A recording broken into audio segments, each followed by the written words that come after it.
The study was published yesterday in Nature Communications, suggests that there are multiple expansions of globally uncommon SARS-CoV-2 lineages in Nigeria. Northwestern scientists sequenced nearly 400 nasal swabs from Nigerian COVID-19 patients collected by a collaborator, Dr. Moses Adeomi, and his team at the University of Ibadan, who shipped the specimens to Northwestern for sequencing and analysis. Now, the Ibadan scientists did not yet have the equipment or resources to sequence samples at their own institutions. Well, the results, according to the scientists, were unexpected. Renowned professor of virology, Professor Yewale Tomori, joins us now for more on this. Thank you for joining us on the program. It's my pleasure. Thank you very much. What's your take on the study, which suggests that there are multiple expansions of globally uncommon SARS-CoV-2 lineages in Nigeria? First, thank you very much. I'd like to congratulate our colleagues who collaborated with Northwestern University. As you notice, all of the samples were got from Ibadan here. But that's what distresses me about this country. Anyway, let me come to that one. It is the Ibadan lab may not have the facilities, but there are labs in this country that have the facilities to carry that assignment out. And that's why I say I'm very distressed because of our lack of collaboration amongst ourselves. And that's why we're sending samples to Northwestern University to test, when there are labs in different parts of this country that could have done exactly the same thing, that are also discovered the same thing long time before Northwestern people did it. So essentially, is it the procedure, is it the logistics? What do you think is preventing this collaboration if, we could have done it here? First of all, it is lack of proper coordination from the NCDC, that they are in charge with that one, and they to make use of the laboratories we have in this country. The lab in Ede and all those places, we have this problem in our country. They tell you it's in a private place, but then we forget that that place was established with money borrowed by Nigeria from the World Bank, and we're paying for it. But because it's situated in the private sector, we refuse to collaborate with each other.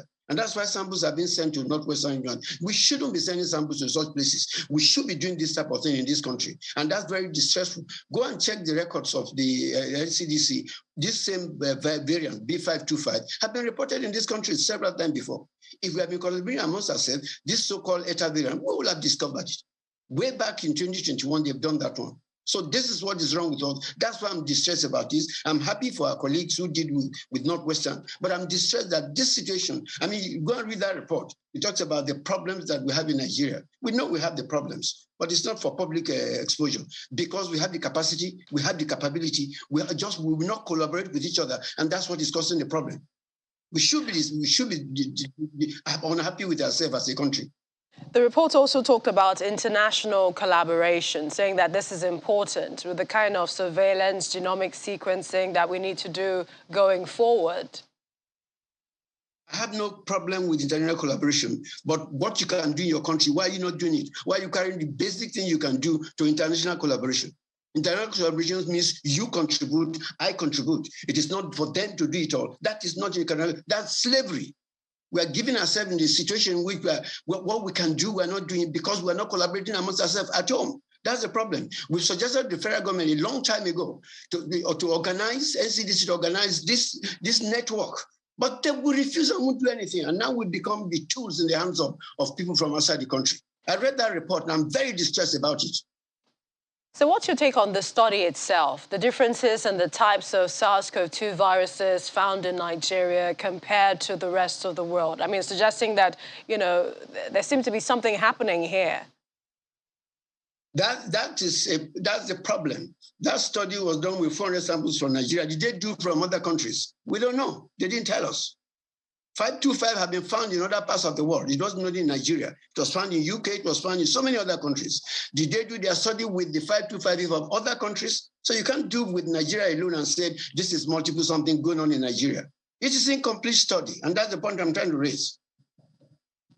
Let's talk about our response and also our approach to the coronavirus pandemic. Do you think that this has impacted in your estimation of the response so far, NCDC and other agencies in charge? From the beginning, I've always thought that we were just lucky in this country that epidemiology of COVID in Nigeria or Africa, it's not like what is happening in other parts of the world. If it had been a terrible thing, because we are not doing what we should do. We are not up to it. We are running after the epidemic rather than trying to manage it. And that's the problem with us. Way after the thing has happened, our results are coming out like, soon after the whole thing has happened. So we are running helter-skelter after the epidemic with the poor testing system we're doing in this country. And that's why we're where we are today. We are the mercy of everybody. You remember the Omicron was first discovered not from Nigeria, the Nigerian cases. It was Canada that first reported the Omicron. UK reported the Omicron before we reported Omicron.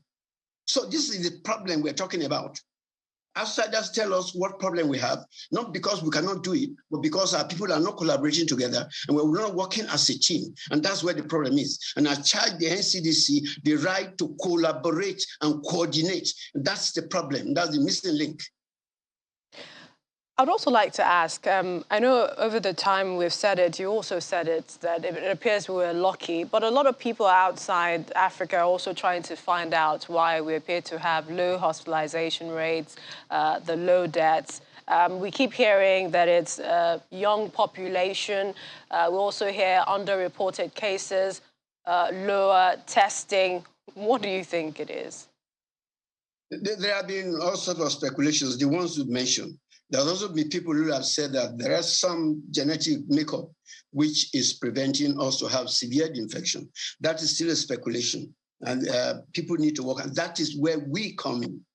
We are the ones to do those studies, not to wait for outsiders to do it. If our governments push money into research and science, we will be telling the story for outsiders, not outsiders telling us the stories. We've been saying it a long time ago. We put our money into irresponsible things, and then we see what we become slaves to the rest of the world. And that shouldn't be the case. We appreciate your time, renowned Professor of Virology, Yewale Tomori. Thank you for joining us on the program today. It's my pleasure. Thank you very much. Well, still to come, we'll look at the measures to curb COVID-19 in Europe. Quite unique. Find out more when we return.